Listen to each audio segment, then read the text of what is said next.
Welcome. I'm Dr. Charley Ferrer, your host on Cancer Tamer. Thanks for joining us again. Today I have Dr. Anita Nischal, and we're going to talk to you about one of the most important things in everyone's life, or it should be, sex, for men and for women. And we're going to talk to you about what it's like to be able to be sexual after your treatment, before, during, and in the future.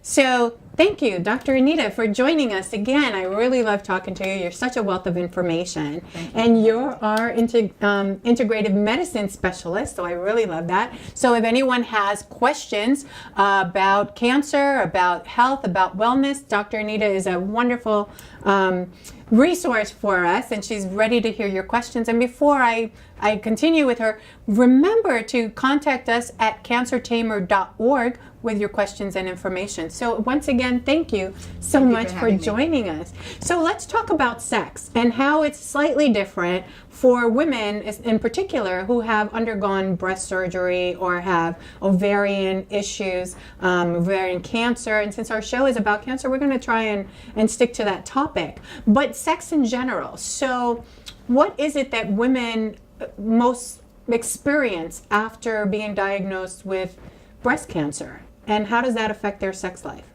Well, we have to consider that sexuality at any age can be challenging, but it's more so very challenging for women who have undergone or been diagnosed with breast cancer, because typically women who are diagnosed with breast cancer falls into that range of over 40 something or over 50 something, which is that menopausal, perimenopausal range.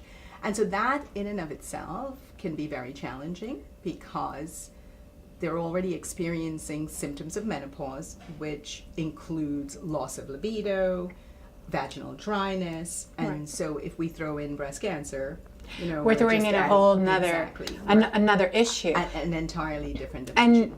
And the fact that some of the medicine, like tamoxifen for the younger cancer patients, it's throwing them into menopause as is. Correct. So one of the things that we talked about before was, let's talk a little bit about one of the major issues during sex is vaginal dryness. Correct.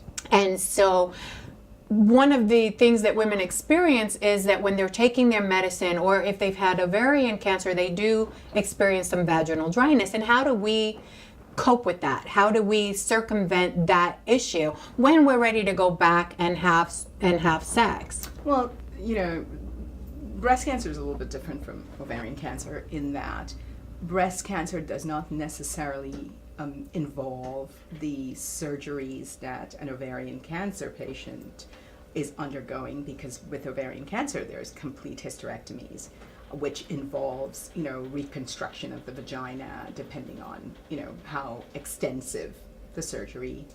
And so let me stop you there, because you said the reconstruction of the vagina. Are you talking about the inner? Yeah.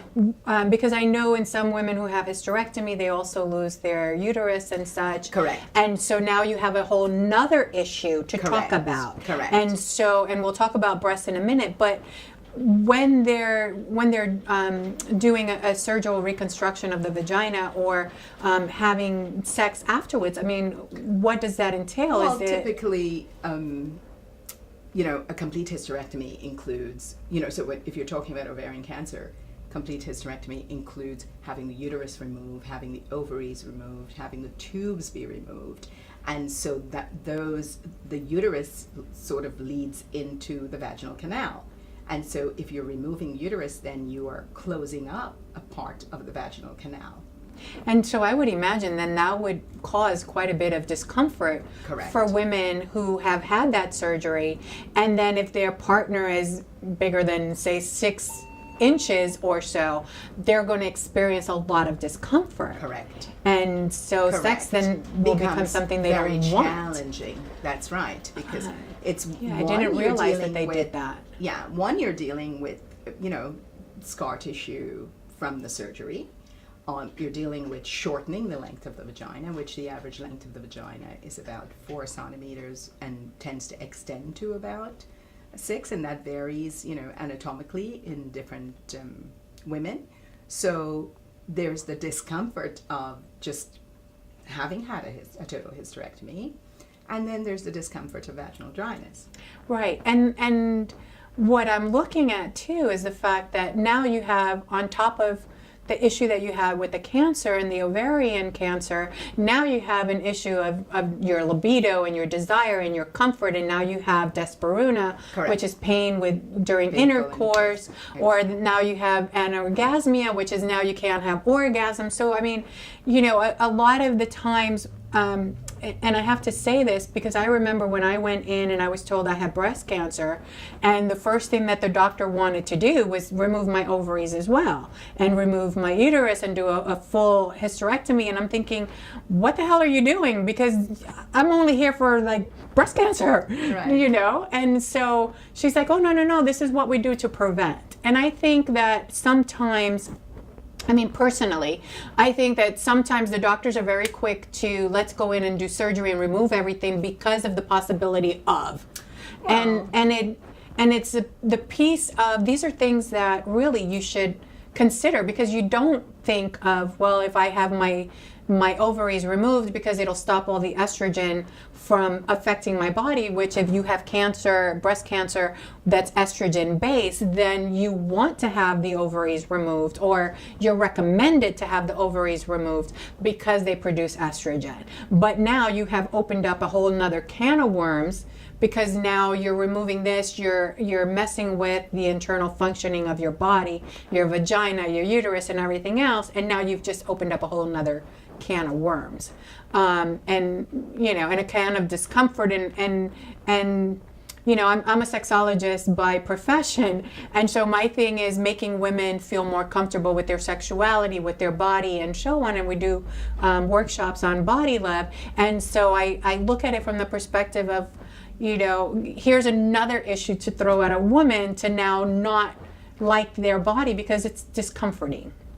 And it's you know, and now you have a problem with your partner, because now your partner is going to go, well, what's wrong with you? I've been having sex with you for months, years, you know, decades, and now you don't want to have it because now you're complaining that there's pain. Oh, we'll use a lot of lube. But that's not the issue. The issue is you've gotten a shortening, kind of like a gastro patient who has their stomach stapled or removed, and now the flow of the food isn't going through the full process, and so they can't eat certain things. So I think, and my whole point of bringing this up was the fact that now when you're looking at having these surgeries, you need to consider how important sex is to you, how important your relationship with your partner is to you, because that is a factor as well. What can be done without being so radical in your decisions? And then I know another issue that someone brought up was the fact that as a younger cancer patient, somebody that's in their 20s, somebody that's in their 30s, they might want to have children in the future. And so if you're having such a radical you know, such a radical procedure as a full hysterectomy and ovary removal, then what are we going to do with your eggs? How are we going to preserve those? How are we going to make sure that you can still have your own biological children? And so being able to look into the possibility of freezing your eggs, which again, it's something that, you know, you're so worried about having cancer, and you're so worried about what's going to happen next. You don't think about these other issues until, you know, years down the road. Because I know this was also a topic that I talked with Dr. Tony Otway, who was talking about, well, this young lady has ovarian cancer, but they're doing radiation and sterility and all of this, and she may be sterile afterwards. But what about when she wants to have children? And so I guess, you know, my whole point in this was, let's look at all the options available. Let's look at, you know, what's going to happen down the road. And let's, you know, I mean, the topic is about having sex. So how will that affect you? Well, first of all, I'd like to go back a little bit and recap Of course. on, you know, what you said about having a hysterectomy after being diagnosed with breast cancer. Let's be clear about that there is now genetic testing, and there has been genetic testing for a long time that looks at different relationships of cancers and our genetics. And so a test can be done, a BRCA test can be done in breast cancer patients to see if they're estrogen receptor positive. That makes them at higher risk for another reproductive cancer, which ovarian or endometrial types of cancer. So that can be clarified in a breast cancer patient to say, are you BRCA positive or not? And so then that's a decision to make. So not everyone with breast cancer needs to have a hysterectomy. Right. And of course, that's a patient's choice. And so giving that patient all the information, starting with, that is a vital piece of information to know, because that changes everything. And so, right. And it is one of those pieces where, and I always bring my own case forward, and from women that I've talked to that have had cancer, the idea that when you're talking with your doctor, make sure you talk about all of it. And what I see is, the minute you hear the word "you have cancer," your entire brain stops functioning. You've just shut down your brain. And so you're not thinking about anything else, because we've equated cancer to death. Right. And we've equated cancer to, the end of your life. And so all you think about is get it out, get it out, get it out. Right. And in some instances, that may not be the right choice. It might be something else, some other form of treatment that your doctor will discuss with you, recommend with you, look at alternatives, and then decide what's the proper treatment to have. And so, my caution to our viewers is make sure you look at all the possibilities. Definitely. Make sure about the things that will affect you, because a hysterectomy will affect you. Yes. It'll affect your relationship. One of the things that I found that I've been studying, which makes me so sad, is that many women who have had cancer will end their relationship within 5 years. True. And which is the statistics are there. High. You Yes. end up getting divorced or separated or so on, because this is a very time-consuming, emotionally draining, nightmare, insanity that you go through. And not only are you going through it, but your partner has to go through it, your children have to go through it, your friends have to go through it, and so on.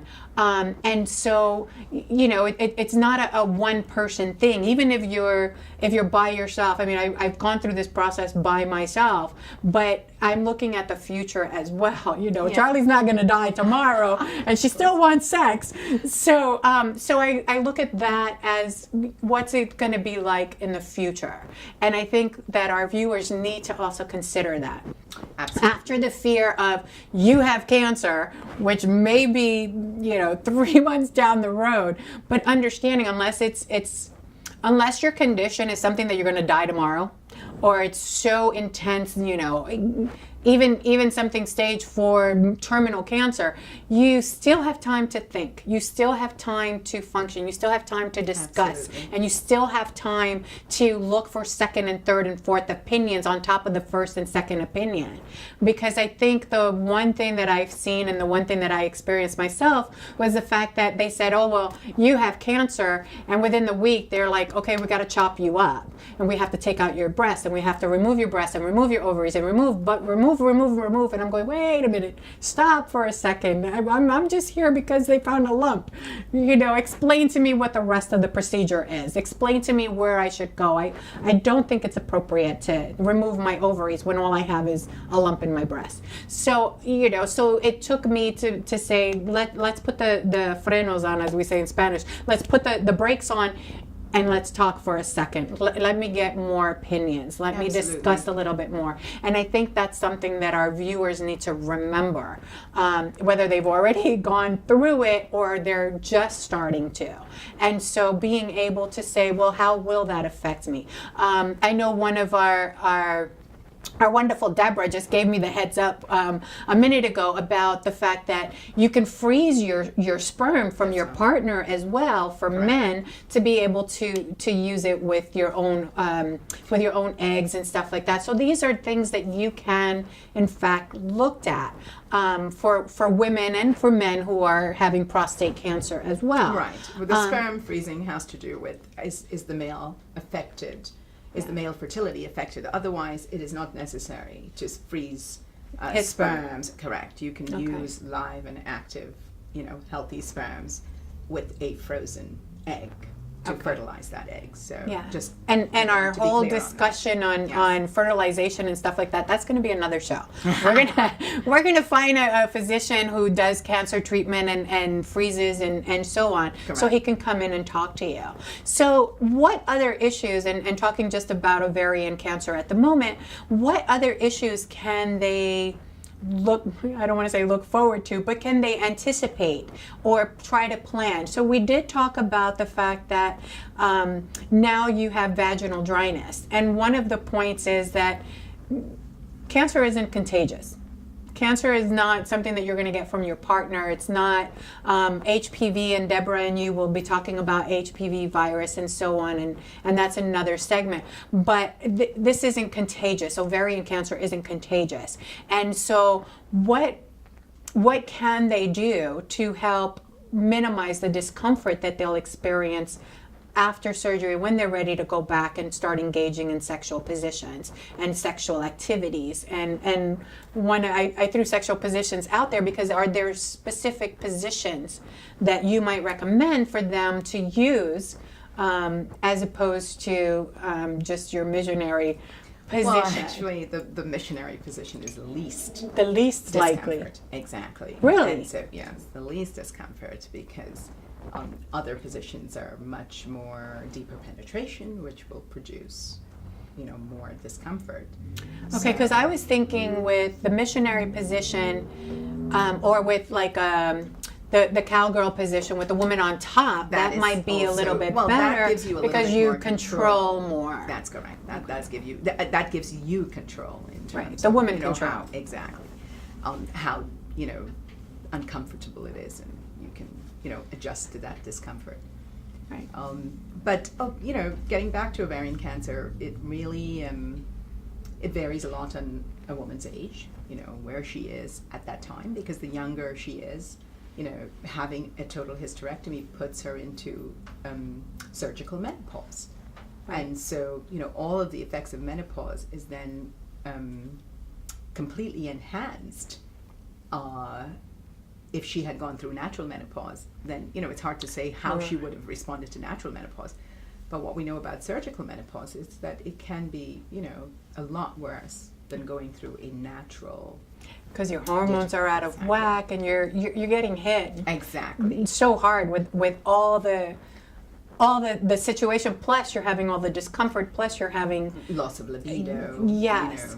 Vaginal dryness, loss of libido Right. is two of the most common and then symptoms. you're also receiving androgen right, therapy, again. so you're getting Well, whether you're getting surgery, chemo or chemotherapy radiation. generally. I don't know if they give Get radiation for. chemotherapy. Okay, and then you're put on aromatase inhibitors or estrogen inhibitors or something Not for ovarian cancer. Okay. For breast cancer. for breast cancer. Okay. Correct, which just decreases your estrogen levels further, and makes vaginal dryness, whereas again, loss of no interest in sex, which is the common thing, and I know we're talking about sex here and cancer, but there's multiple factors that affects libido and a woman's loss of interest in sex. And it's not just the physical aspects of having vaginal dryness.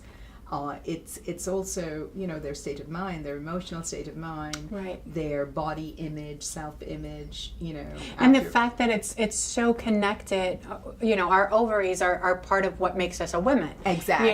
The ability to give birth, the ability to have a child, the ability to be a woman. Exactly. And so having that taken away makes you question, well, why am I here? Who I am? Exactly, and I think that What am I good for? Yes, and I think that is very important for a woman to address, because I always joke that a woman has sex with her mind and not necessarily with her body. And so it's important to be in the right state of mind. It's important to feel good about oneself. So, addressing your personal care issues, are very important. Look good, dress well, fix your hair, Yes. you know, Make yourself Exactly. look better, even if you don't feel better. Correct. Because it'll throw it in. It's a trigger. Yes, I know. Every time I go to the doctors, I fix myself up like crazy. People go, "Are you going out tonight?" And I'm like, "No, I'm just making sure that I look good Correct. when I'm out. When I'm Correct. home and I wake up, I look wild and crazy. Correct. But when I'm stepping out that door, I don't want people to say, "Oh, you look like you got cancer." Correct. "Oh, you look like you're sick." "Oh, you look like." And so being able to be better for myself and treat myself better and feel better. Absolutely. Because at least that will make me feel better. I mean, I actually went out and brought a dress. I haven't worn a dress in like 20 years. And I went and I brought a dress, and all my friends are like, "What are you doing? This isn't you." And I'm going, "I'm turning a leaf. This is post-cancer, Charley." Right. So treating yourself differently. Absolutely. I think also, you talked about the libido and having sex with your mind as well. It is also a piece of, we talk about sex, but there's intimacy, there's holding hands, there's just laying with your partner, being able to talk with your partner, That's being right. able to do all those little things that you did before you got sexual. Correct.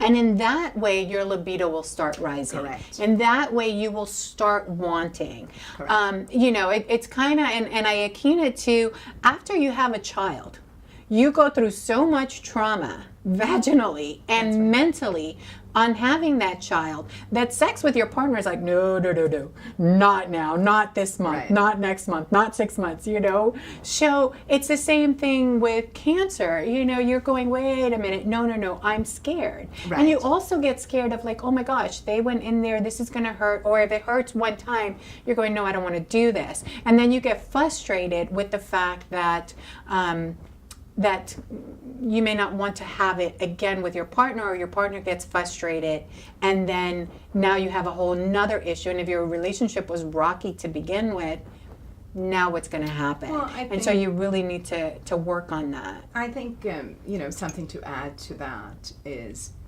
it's important to have a conversation with your partner before you engage. So if you have a comfortable relationship, have that conversation. Let your fears be known. Your partner is there to support you if you have a partner. So having that conversation takes the anxiety out of the process of, when am I ready, to be sexual again, and what is it going to be like? And there are fears there. So address those fears. Excellent. First, that you're not putting yourself in a situation of, not knowing, how you're going to respond, but more importantly, how your partner is going to respond to you. Okay. So if you have a relationship, explore those things. I think there are so many things. We're having a conversation about sex here after cancer, but there are so many things that affects just the diagnosis of cancer. And so it's important to face those things, and it's important to be in a mindful space. Yeah. To be aware of all the, the emotional ups and downs. You're going to have all of the insecurities you're going to have. Face those, be mindful of them. Address them. And I think if together, you address all of these aspects of your life, then although sexuality can be challenging, it will just be so much more, pleasant if you kind of look at it in its totality and not just singularly as my sexuality is affected. Okay, great. So that's what we have for today. Right now, I want to give the floor to our wonderful Deborah Santulli-Barone, who will be talking about some of the things that you should know. Hi there, I'm Deborah Santulli-Barone of Did You Know from Cancer Tamer. How are you today? I'm glad we're here to talk about something I found very interesting. I just read a book, and the name of it is For the Women We Love, and it's a breast cancer guide for men. Now you might say, well, why is there a book like that? Well, I'm going to tell you why. Because let's face it, we go through cancer, and I'm just talking about the women going through cancer, breast cancer now, and sometimes we don't even know how we feel. So if that's the case, how is a man supposed to know how we feel? And in the interim, they feel very clueless and they don't know what to do. So one of the authors, Mark Hayesen, he wrote this book because his mother had breast cancer. And he realized he needed to learn a lot. And I have to commend him because how many men, sons, husbands, fathers would write a book like that to try to help other men to understand the women going through the breast cancer. So the book basically talks about not being afraid to talk to your female friend. Could be your girlfriend, could be your mother, could be your sister, and of course your spouse. Because many times men feel that they should just not talk about the subject because they're so uncomfortable in talking about it, number one. But number two, they don't want to upset the woman. Well, that's not true because a woman does like to talk, sometimes more than most women. And that's good because I believe the more you talk about it, the better you'll feel about it because you have to get comfortable in what has just happened to you and your body. So Mark and his friend Mike Lascalzo, they both wrote this book. And what they suggest, number one, is to talk to your spouse or your girlfriend or whoever it is in your life that has the cancer. And to not be afraid to touch the woman. It doesn't mean, and I don't mean touch being sex all the time. I'm talking about in the beginning, just being there, touching her hand, giving her a hug, whether or just touching her face, just smiling. All these things mean a lot to a woman. You might not understand that, or you might not think that that's such a big deal, but it is a big deal. Because she wants to be heard, she wants to have empathy. She wants people to have empathy for her. So the authors also talk about empathizing. It's most of the time we go through the procedure of lumpectomy or mastectomy, and we're going through chemo or radiation, and again, your partner doesn't know what to say, and he thinks the best thing or she thinks the best thing is not to say anything. You need to show not only that you care, and that's another point that he talks about. You have two choices. You have a choice to ignore everything or to be involved. And he has a coping method that he talks about being creative, to try to make a special day for someone. It doesn't mean you have to take her out and spend a lot of money. It just means sitting and talking or talk about a book. But what I found interesting on top of that is that just having peace, getting other people involved in the family to help out means a world of good to a woman or anyone going through any kind of cancer. This is a great book. And again, I commend these two guys. I think they're swell. And I hope you get a chance to read it. Thank you so much. Goodbye.